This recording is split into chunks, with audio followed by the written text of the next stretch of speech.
사람은 누구나 약점과 강점이 다 있습니다. 약점보다 강점이 더 많은 사람이 있고요.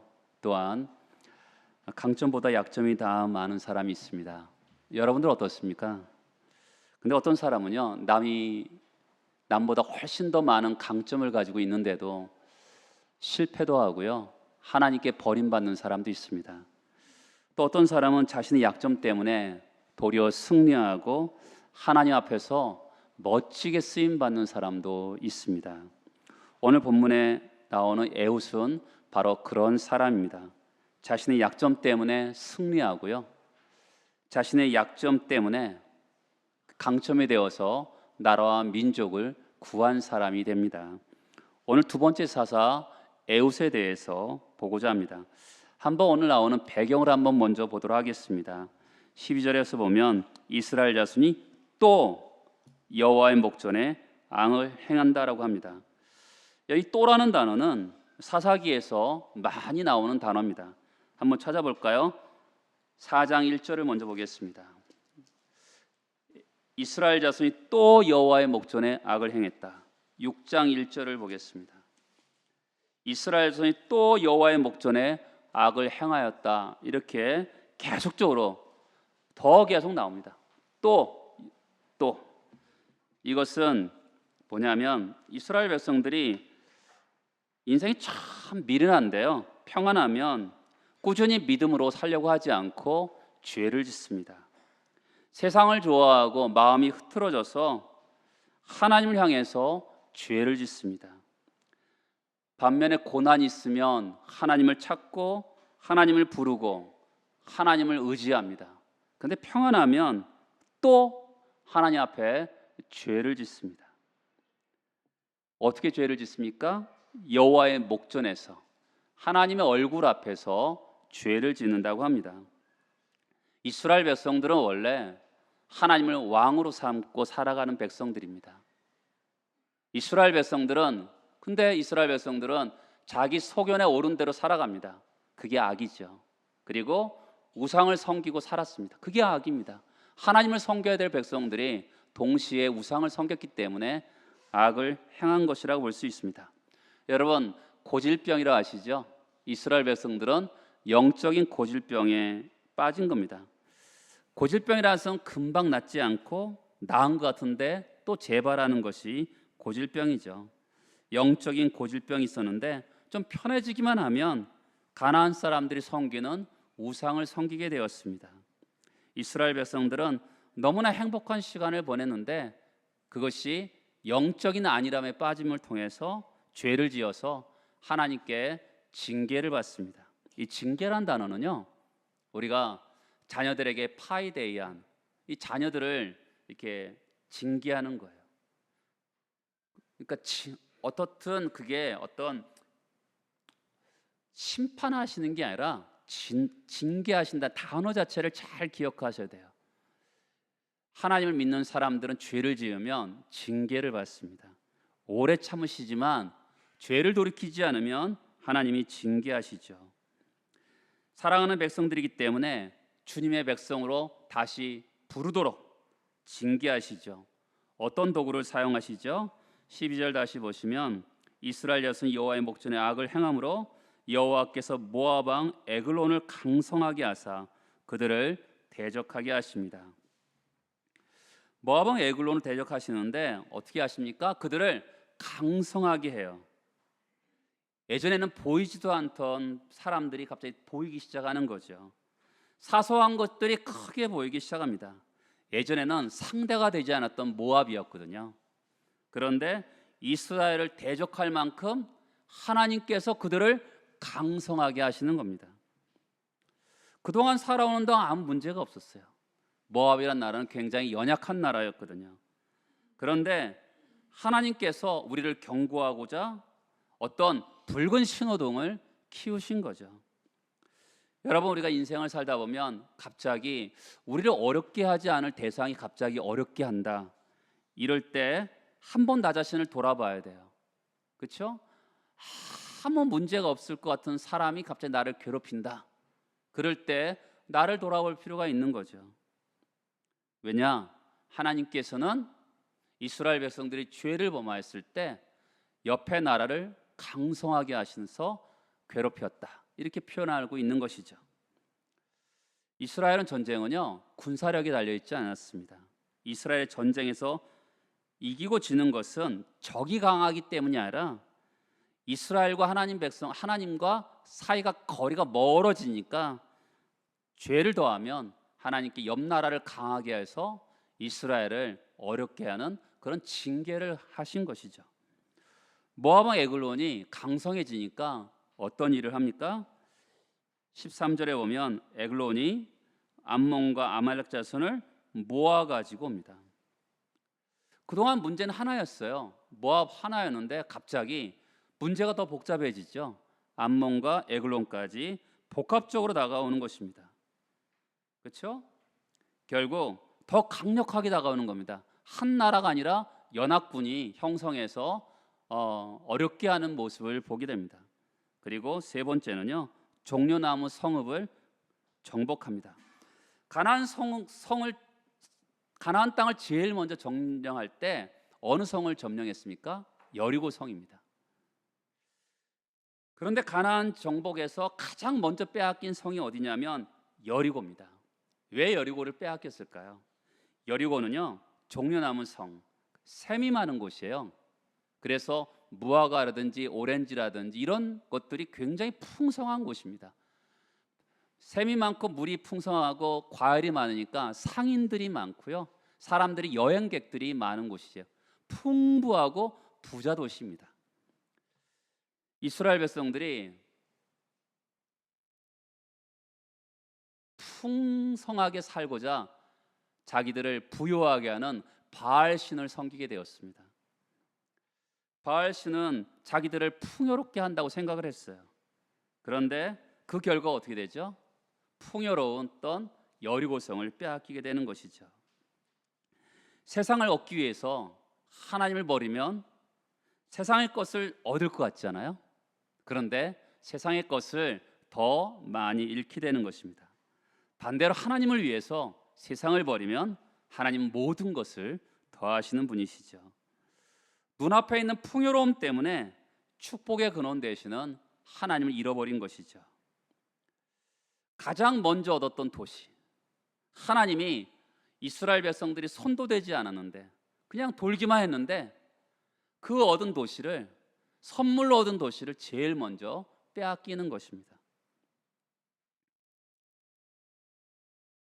그랬더니 또 어떻게 됩니까? 네 번째는 14절에 보면 모압 왕 에글론을 18해 동안 섬기게 되었습니다. 적은 기간이 아니죠. 섬긴다라는 게 뭡니까? 경제적으로 곡물도 바치고 또한 그들이 섬기는 금옵스 신도 섬기고 이런 일들을 하게 된 거죠. 원래 이들은 자유인이었는데 노예가 되고 마른 것입니다. 이런 고통과 어떤 어려움을 경험할 때 이 해결책이 어디 있습니까? 그 밑에 15절에 보면 이스라엘 자손이 여호와께 부르짖습니다. 항상 문제는 똑같습니다. 문제를 푸는 방식은 똑같아요. 하나님을 부르고 하나님을 찾는 것입니다. 18년 동안 부르짖지 않았어요. 왜 그랬을까요? 내 노력과 내 수고로 이 문제를 해결하고 싶었던 것이죠. 너무 어리석죠. 우리도 인생을 살다 보면 이럴 때가 있습니다. 내 노력과 내 수고로 문제를 해결할 수 있을 것이다, 이렇게 생각한 적이 있는데 인간의 문제는요, 인간 스스로 해결할 수가 없어요. 참 이상하죠? 우리 문제는 내 스스로 해결할 수 있을 것 같은데 우리 문제가 생각보다 내 문제가 해결되지 않아요. 가장 큰 문제가 뭡니까? 부부 생활이죠. 간혹 가다가 정말 돌연변이처럼 행복하게 사는 사람들이 있지만 그러나 대부분 사람들은 소중한 한 사람을 사랑하기가 생각보다 쉽지 않습니다. 정말 사랑하고 소중하다고 생각하면서 사는데 같이 맞추어 살아가는 게 쉽지가 않아요. 참 많은 행복을 기대하고 결혼 생활을 하는데 역기능이 순기능보다 더 많습니다.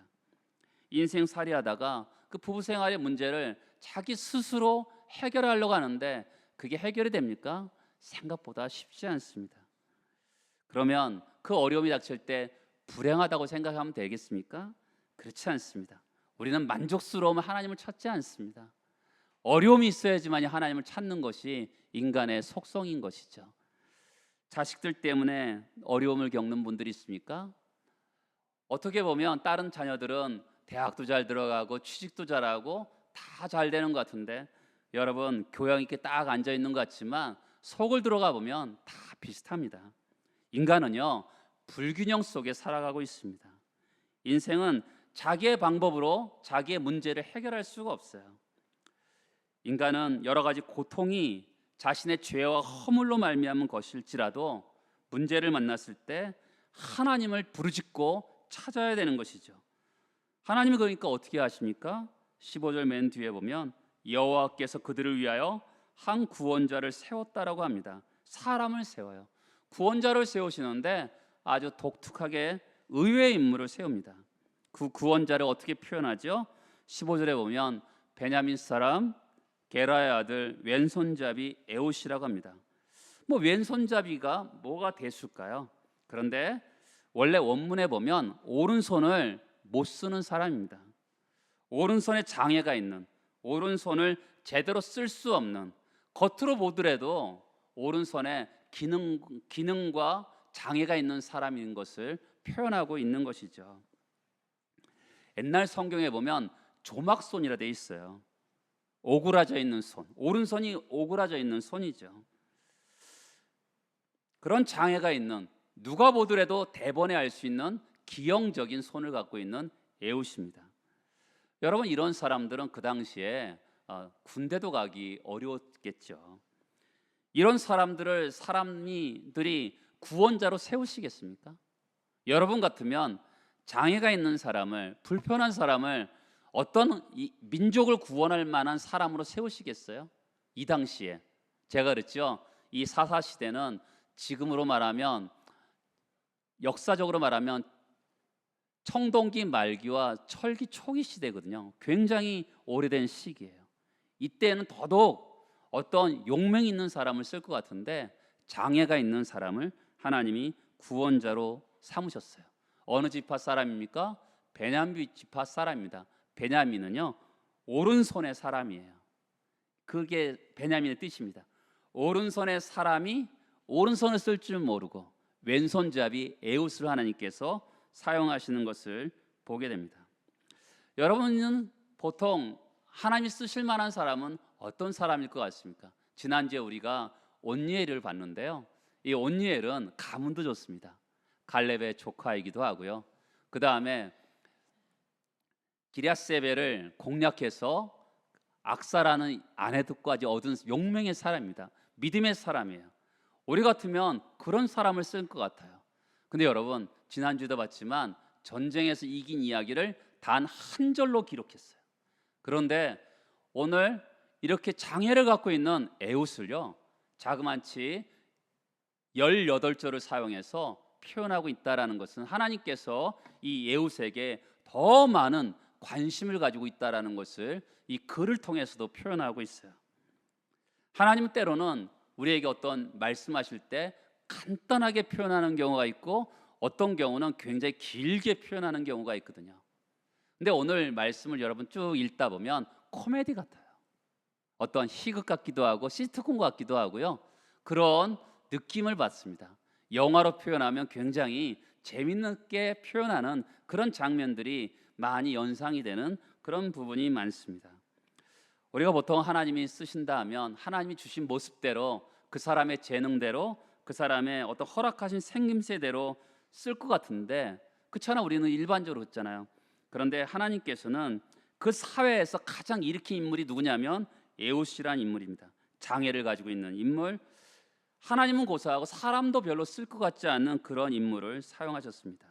그러니까 사회 보편적인 기준에서 부합하지 않는 사람을 쓴 것이죠. 사사기나 구약 성경을 보면 여러분 큰 인물들을 보면 굉장히 우리랑 뭔가 다르다라는 생각이 들 때가 있잖아요. 모세 얼마나 달라 보여요. 근데 모세는 살인자였어요. 그리고 그의 인생을 보면 굉장히 우울질적인 사람이 맞아요. 엘리야도 얼마나 능력이 많습니까? 그런데 어려움을 당하자 하나님 나를 죽여달라고 기도하는 울질적인 사람입니다. 우리랑 똑같은 사람이에요. 보통 사람들입니다. 그러니까 세상은요, 사람의 어떤 훌륭함이 그 사람을 결정한다고 생각하지만 성경은 아니에요. 성경은 그 사람의 훌륭함 때문에 그 사람을 쓰신다라는 게 아니라 하나님께서 선택해서 그 사람을 쓰시는 거죠. 아무리 연약한 사람이라도 하나님이 쓰시고자 하면 쓰는 거예요. 여러분 가운데 속에서 나는 부족한다 이렇게 생각하는 분들 계실 수 있어요. 우리가 오늘 마지막 찬송은 내 모습 이대로 찬송을 부를 텐데요, 그 찬송가는요, 어떤 소녀가 무디 목사님한테 찾아왔어요. 어떻게 하면 제가 하나님의 성품을 닮을 수 있을까요? 라고 했더니 무디 목사님이 성경을 읽으래요. 목사님, 저는 글을 읽을 줄 모릅니다. 목사님, 저는 가난합니다. 이러니까 주변 사람들이 그 아이를 둘러앉아서 무릎을 꿇고 기도합니다. 그때 그 소녀가 하나님, 내 모습 이대로 받아주세요. 내 모습 이대로 받아주세요. 이렇게 기도했을 때 옆에 있었던 어떤 시인이 그 글을 받아서 그 찬송가 가사를 쓰고, 그리고 작곡가가 해서 우리가 알고 있는 내 모습 이대로라는 이 찬송이 나온 거예요. 여러분, 우리는 종종 연약하다고 생각합니다. 나 같은 자를 못 쓰시겠어 라고 생각하는데, 여러분, 하나님이 누구든지 쓰시는 거죠. 하나님 붙들어 쓰기만 하면 존귀하고 영광스럽게 되는 것입니다. 그러니까 우리가 어떤 사람을 볼 때요, 아무리 부족한 사람도 성경은 뭐라 그럽니까? 천하보다 귀한 사람이래요. 아무리 보잘것없는 사람도 천하보다 귀한 영혼으로 그 사람을 볼 수 있어야 되는 것이죠. 하나님 나를 그렇게 보시잖아요. 그러니까 우리도 어떤 사람도 천하보다 귀한 한 영혼 한 영혼을 볼 수 있는 영적인 눈이 필요한 것이죠. 세상은요, 힘센 자, 권력 있는 자, 부자를 쓸 것 같아요. 근데 하나님은 장애인인 에웃을 사용합니다. 그러면 하나님이 고쳐서 쓰시면 되지 않겠냐라고 생각할 수도 있죠. 종종 성경에 보면 선천적인 시각장애인을 쓰시기도 하고 고쳐서 쓰잖아요. 간질을 걸린 사람을 고쳐주시기도 하고, 선천적으로 안진뱅이였던 사람을 고쳐주시기도 하고, 18년 동안 정말 허리를 펴지 못했던 여인도 고쳐주시기도 하잖아요. 그런데 때로는 하나님께서 장애를 가지고 그대로 그 사람을 쓰시는 경우도 있어요. 고쳐주시지도 않고 그 사람을 쓰는 경우도 있는 거죠. 하나님은 온니엘처럼 훌륭한 사람을 쓰시는 것도 있고요, 에웃처럼 장애인을 사용하시는 경우도 있어요. 우리는 종종 많은 편견과 오해가 있을 때가 있습니다. 하나님은 능력 있는 사람, 재능이 탁월한 사람, 남다른 장점 있는 사람이 큰 일을 할 거라고 생각합니다. 그거는요, 세상적인 관점이에요. 예수를 믿는다는 게 뭡니까? 예수를 믿는다는 건 가치관이 달라진다는 거거든요. 우리는 세상적인 가치관 속에서 살아가다가 성경을 읽을 때 성경의 관점으로 세상을 바라보는 것이죠. 그래야지 세상을 변화시킬 수 있는 거 아니겠습니까? 세상과 똑같은 생각을 갖고 있으면서 세상을 어떻게 변화시킬 수 있겠어요? 성경은 세상적인 가치관이 아니라 성경적인 가치관은 얼마든지 하나님 쓰시면 위대한 인물이 될 수 있다고 얘기하는 거예요. 얼마든지 가치 있는 인물이 되고 하나님 쓰시기만 하면 존귀한 인물이 될 수 있다고 성경은 말씀하고 있는 것이죠. 그렇게 해서 하나님께서 등장시킨 인물이 에웃이란 인물입니다. 에웃은요, 굉장히 장애가 있어요. 그런데 아까도 제가 초두에 말씀드렸듯이 이 장애 때문에 하나님이 쓰실 수 있어요. 장애가 있으니까 어떻게 돼요? 공물을 바치러 가면서 금방 눈에 띄잖아요. 아까 그랬잖아요. 손이 묶여져 있는 사람, 오른손이 묶여져 있는 사람이에요. 그러니까 저 사람은 장애가 있는 사람이라는 것을 누구보다도 사람들 보기에 다 눈에 띄었습니다. 두 번째는요, 그가 15절 뒤에 보면 그를 통하여 모압 왕 에글론에게 공물을 바칠 때, 어떤 공물을 바치는 공무원이었던 것 같아요. 그를 통하여라는 것이 바로 그 말이거든요. 그러니까 그 당시 에글론이나 에글론 부하들은 이 에웃을 통해서 그 사람은 우리에게 좋은 일하는 사람이다라는 인식이 있는 거죠. 그 다음에 그가 이제 19절에 보면 돌뜨는 곳에서 은밀한 일을 알게 됐다 하면서 돌아옵니다. 은밀한 일이 뭐예요? 에글론 입장에서는 뭔가 뇌물을 바치려거나, 아까 공물을 바쳤으니까 자기에게 뭔가 뇌물을 바치려거나, 아니면 누가 반역하려고 하는데 그것 반역에 대해서 아뢰려고 하나, 이런 은밀한 일을 생각했지만 에웃 입장에서 은밀한 일은 뭐예요? 에글론을 죽이는 것이죠. 그런 가운데 17절에 보면 에글론은 비둔한 자였어요. 이 비둔한 자는 뚱뚱한 자보다 거대한 사람이라는 거거든요. 그러니까 이 모압 사람들 입장에서는 에웃이라는 인물은 손이 조막손이고, 또한 에글론 왕은 굉장히 비둔한 거대한 사람이고, 그리고 공물을 바치러 왔잖아요. 그러니까 자기들에게 유익을 주는 사람이라 생각했기 때문에 별로 그렇게 아주 조심하지 않았던 것 같아요. 아마도 왕 앞에 가니까 몸을 더듬었겠죠. 검사를 했겠죠. 그런데 보통 오른손잡이 하니까 주로 어디를 더듬었겠어요? 오른손잡이니까 왼쪽 다리를 더듬었지 않았겠어요? 근데 이 사람은 왼손잡이니까 오른손에다가 이렇게 하는 거니까 그렇게 자세하게 하지 않았겠죠. 그러니까 그를 무시한 겁니다, 이 사람들 입장에서. 그러니까 에글론을 쉽게 죽일 수 있었던 것이죠. 그리고 20절에 보면 서늘한 다락방에 올라 앉았어요. 이 지역은 더운 지역이거든요. 에어컨이 없어요. 높은 지역으로 갈수록 어떻게 되겠어요? 조금 더 서늘하겠죠. 요즘 같은 대합실, 사람들을 만나는 응접실이 아니에요. 왕 혼자 머물 수 있는 쉬는 곳이었어요. 그러니까 에글론이 얼마나 이 에웃을 무시했는지 알 수가 있는 거죠. 위협감을 전혀 느낄 수 없었던 것이죠. 독대한다는 것은, 왕이 누가 독대하겠어요? 가장 자기 친구나 독대하지, 적의 나라 사람을 독대하려는 것은 전혀 위협이 되지 않았다고 생각했던 것이죠. 그러면서 20절에 보면 이렇게 하지. 에웃이 이르되 내가 하나님의 명령을 받들어 왕에게 아랠 일이 있나이다. 왕이 그러니까 좌석에서 일어나잖아요. 그 당시에 신탁을 이야기하면 예의상 일어났다 그래요. 여러분, 앉아서 그 사람을 찌르는 게 쉽겠습니까? 일어나니까 칼을 찌르는 게 쉽겠습니까? 일어나니까 쉬운 거죠. 그렇죠? 왕에게 하나님께서 말씀하신 일을 아뢰입니다 했더니 예의상 일어날 수밖에 없는 거예요. 그러니까 찌르니까 죽은 것이죠. 우리가 에웃이 찔러서 죽이는 대목을 아주 상세하게 기록해요.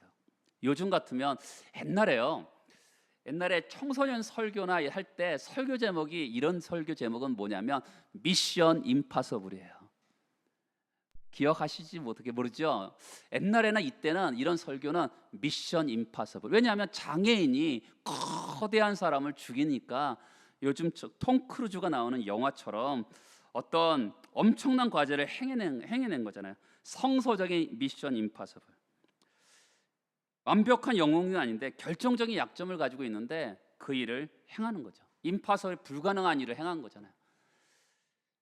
여러분, 하나님께서 구원하시는 용사 에웃을 세우셨어요. 그런데 그 에웃은 하나님의 구원의 도구로 사용하시는 것이죠. 어떤 성경학자는 이런 말을 하네요. 오른손을 쓰지 못했던 에웃은 자신의 단점 때문에 더욱 하나님을 의지했어요. 그랬더니 하나님께서 에웃의 오른손이 되어 주셨다. 여러분, 하나님을 의지했더니 하나님이 그의 오른손이 되어 주신 것이죠. 누구든지 약점이 있잖아요. 그 약점을 갖고 하나님을 의지했더니 하나님께서 그 약점을 더 강한 사람으로 만들어 주시는 것을 볼 수가 있어요. 우리가 성경을 보면서 여러분 기억할 게 있어요. 나의 약점 때문에 망하지는 않아요. 그렇죠? 약점 때문에 하나님께 버림받지는 않습니다. 인간의 약함이 하나님의 강함이 될 수 있어요. 여러분이 약한 게 뭐예요? 키가 작아요? 아니면 돈이 부족해요? 아니면 건강이 부족해요? 그러나 정신적으로 약점이 있어요? 영적으로 약점이 있어요? 환경적인 약점이 있습니까? 여러분, 성경 어디에도요 약점이 우리를 불행하게 만든다고 얘기하진 않아요. 하나님을 의지하지 않는 것이 우리를 불행하게 하는 것이지, 약점 때문에 하나님 앞에 나아가면 하나님께서는 그 사람을 더욱 쓰시는 것을 볼 수가 있는 거죠. 우리가 읽지는 않았는데 31절의 말씀을 같이 한번 읽어볼까요? 에훗 후에는 아낫의 아들 상갈이 있어 소모는 막대기로 블레셋 사람 600명을 죽었고 그도 이스라엘을 구원하였더라. 여러분, 아낫의 아들 상갈은요, 제가 지난번에 말씀드렸죠. 사사기는 12명의 사사가 있어요. 6명의 사사는 대사사고 6명의 사사는 소사사라고 말씀을 드렸어요. 소사사는 한 절 내지 2절, 3절 되어 있는데 첫 번째 나오는 소사사예요. 그런데 아낫의 아들, 아낫은 어떤 이름이냐면 바알의 아내예요. 그러니까 이 상갈의 부모님이 어떤 사람인 줄 아시겠죠? 그가 이방신을 섬기는 부모였어요. 상갈이라는 이름도요, 히브리적 이름이 아니라 이방 사람의 이름이었어요. 아마도 이 사람들은 이방신을 믿다가 여호와를 믿게 된 백성이었던 것 같아요. 그런데 그들을 구원하는 방법이 뭡니까? 소모는 막대기로 600명을 때려 죽이고 구원해냈습니다. 블레셋은 우리가 사울이라든지 다윗 시대에 보면 블레셋이 이스라엘 백성들을 엄청나게 괴롭혀요. 블레셋은 정치, 경제, 사회적으로, 군사적으로 선진국이었어요. 이스라엘 백성들은 이 당시에 철공소도 없었어요. 그러니까 철로 된 검을 만들 수가 없었거든요. 그런데 이 블레셋은 철기 문명을 가지고 있었죠. 그리고 이스라엘 백성들은 그냥 천천히 걸어다니는 상황이었는데 막대기나 돌멩이로 전쟁할 수밖에 없는 상황이었거든요. 그런데 이 블레셋은 기마무나 말을 타고 전쟁했어요. 얼마나 빠르게 움직일 수 있었겠습니까? 이스라엘 백성들 입장에서는 그러면 블레셋보다 더 강한 무기를 가지고 더 강한 능력을 가진 장군이 나와야지 우리가 블레셋에서 구원받을 수 있다고 생각했던 것이죠. 근데 하나님이 어떤 무기를 가지고 이들을 구원하십니까? 소모는 막대기로 구원해내는 거죠. 아주 형편없는 무기를 가지고 600명의 사람을 죽인 것이죠. 학자들은요, 연구를 했어요. 막대기 끝에 아마 뾰족뾰족한 쇠붙이가 있어서 그들을 죽였을 것이다. 여러분, 학자들은 참 머리가 좋아서 고생을 하는 것 같아요. 그런데 여러분, 이 소모는 막대기는요, 정확하게 표현하면 뭐예요? 사람을 죽일 만한 흉기는 아니잖아요. 정상적인 무기가 아닌 거잖아요. 일반적인 무기가 아니라 평범한 일상적인 도구를 가지고 600명을 죽였다는 거죠. 그러니까 우리가 3장 12절부터 마지막 절까지 보면 두 가지를 얘기하는 거죠. 장애인이었던 에훗을 사용한 거죠. 부족한 사람을 사용해서 존귀하게 하나님이 하나님의 일을 사용하신 거고요. 정말 말도 안 되는 일상적인 도구, 사람을 죽이는 도구가 아니라 말도 안 되는 평범한 도구를 가지고 하나님은 사람을, 이스라엘 백성들을 구원해내셨다는 두 가지 이야기를 우리에게 메시지를 주고 있는 것이죠. 하나님은 부족한 사람을 쓰세요. 그렇죠? 오른손을 제대로 쓰지 못하는 사람을 쓸 수도 있고요. 소모는 막대기, 일상적인 평범한 도구를 가지고 그게 하나님의 손에 붙들리자 이스라엘을 구원해내는 거죠. 당나귀 턱뼈를 가지고 삼손이 블레셋 사람들을 죽이잖아요. 예수께 붙잡히자 정말 오병이어 보리떡 5개 물고기 2마리를 가지고 5,000명을 먹이잖아요. 그러니까 우리가 하나님께 붙들리냐, 이게 제일 중요한 거죠. 부족한 사람을 존귀하게 사용할 수 있는 분이세요. 그럼 어떻게 하겠어요? 우리 다 부족한 사람이잖아요. 하나님께 우리를 헌신하고 내어드리면 부족한 저를, 부족한 여러분들을 다 존귀하게 하나님 쓰실 수 있는 거죠. 하나님은요, 정말 하나님 원하시고 부르실 때마다 우리를 내어드리면 큰 구원과 역사의 도구로 복된 은혜로 우리를 사용하시는 거죠. 여러분들이 기도해야 되죠. 주님, 나는 부족합니다. 당나귀 턱뼈 같은, 소모는 막대기 같은 나를 사용해 주세요. 정말 나를 써주세요. 이런 기도를 매일같이 해야 되는 거예요. 하나님은 이 세상의 가장 축복이 뭡니까? 하나님 앞에 쓰임 받는 거 아니겠어요? 너무나 부족한데 하나님의 큰 구원과 역사의 도구가 된다면 그것만큼 행복한 게 어디 있겠습니까? 오늘 말씀을 통해서 하나님 나를 써주세요, 이런 기도가 매일같이 울려 퍼지는 여러분의 가정과 일터가 되기를 소망합니다. 기도하시겠습니다.